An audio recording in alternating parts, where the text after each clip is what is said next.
We already know that we can find the inverse of a matrix by augmenting it with the identity matrix and then doing row operations.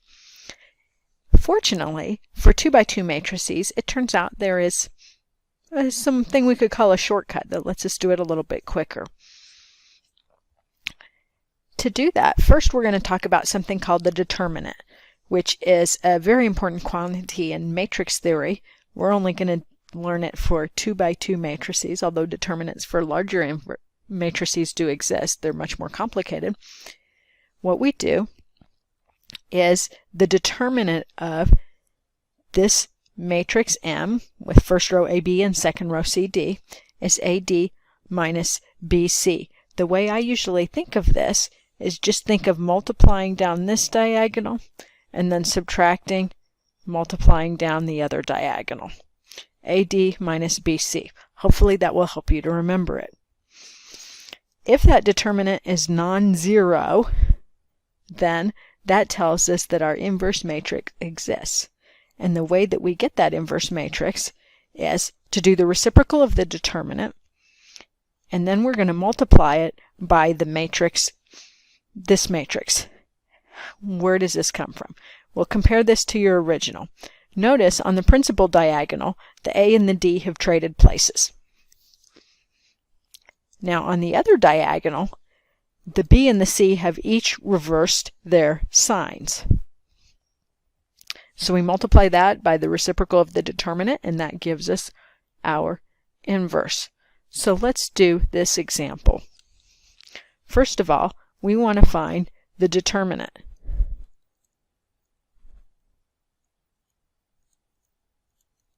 Which I'll call D.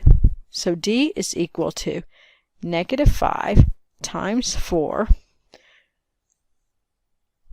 minus -3 times 6. Think of multiplying down this diagonal, then subtracting and multiplying down the other diagonal. So we do -5 times 4, then subtract, then -3 times 6.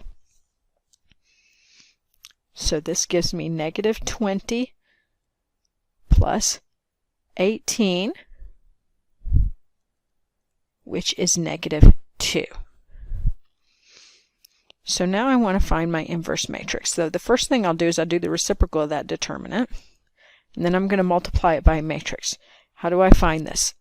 Okay, so on the principal diagonal, the -5 and the 4 are going to trade places, like this. On the other diagonal, each of those numbers is going to stay in the same place, but it'll become opposite in sign. So the -3 will replace by a +3. The 6 we will replace by a -6. Now, how do we multiply this scalar, -1/2, times this matrix? Well, remember, to multiply a number times a matrix, you multiply that number times each of the entries. In other words, we're going to have 4 times -1/2. We're going to have 3 times -1/2, -6 times -1/2, and -5 times -1/2. So we end up with -4/2, which is -2. Here we get -3/2. Here we get +3, and then +5/2. That is our inverse matrix. And you could verify it in the usual way. Multiply it times your original and make sure that you get the identity matrix. Let's do another one. Let's find the inverse of this matrix, assuming there is one. So first of all, we find the determinant.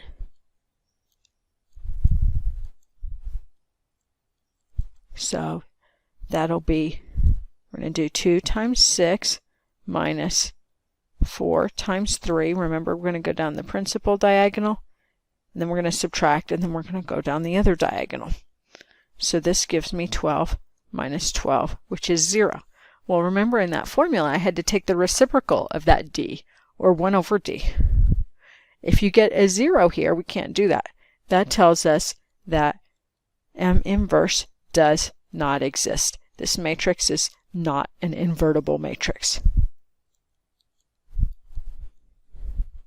If we were to augment it with the identity matrix and perform row operations, we would at some point get a 0 row, and it would become impossible to get the identity matrix on the left-hand side.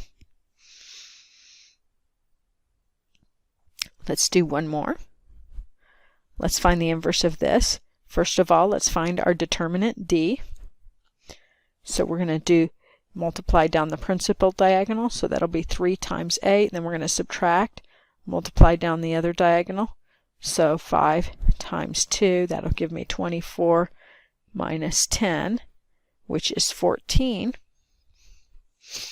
And so then my M inverse will be the reciprocal of 14, so 1/14 times the matrix that I obtained by, okay, what am I going to do? On the principal diagonal, those elements are going to trade places. So they in the 3 trade places. On the other diagonal, what happens? Each of the elements reverses its sign. So the 5 goes to -5, and the 2 is replaced by -2. And now we multiply the 1/14 in. So we get 8/14, -5/14, -2/14. 3/14, we should simplify those. 4/7, -1/7. These guys stay the same. Don't be surprised if you end up with a bunch of fractions when you are finding inverses. That's very, very common. Don't start thinking you did something wrong just because there are fractions. So this is my M inverse. I hope that you appreciated this shortcut for 2 by 2 matrices. Good luck, and I will see you next time.